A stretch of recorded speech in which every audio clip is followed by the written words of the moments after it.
அம்மா மக்கள் முன்னேற்றக் கழகத்தின் ஒன்றிய செயலாளர் அயில்குமார் மாவட்ட ஆட்சியரிடம் மனு அளித்துவிட்டு பத்திரிகையாளர்களுக்கு அளித்த பிரத்யேக பேட்டி. கம்பெனி அமைக்கிறதுக்கு வேலை பிடிச்சிருக்காங்க.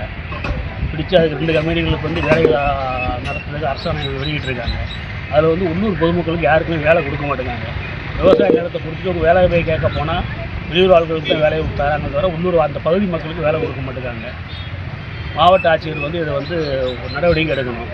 குறிப்பாக என்ன சொல்லணும்னா அங்கே அது கம்பெனிகள் மாதிரி தெரியல, டிஎம்கே ஆஃபீஸ் மாதிரி தெரியுது.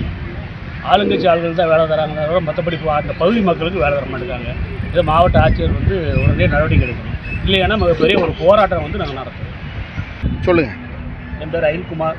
நான் அம்மா மக்கள் முன்னேற்ற ஓட்டப்பிராக ஒன்றிய செயலாளராக இருக்கேன். செய்திகளை உடனுக்குடன் தெரிந்து கொள்ள தமிழ் நேஷனல் நியூஸ் சேனலை சப்ஸ்கிரைப் செய்யுங்கள் மற்றும் பெல் பட்டனை அழுத்தி விடுங்கள்.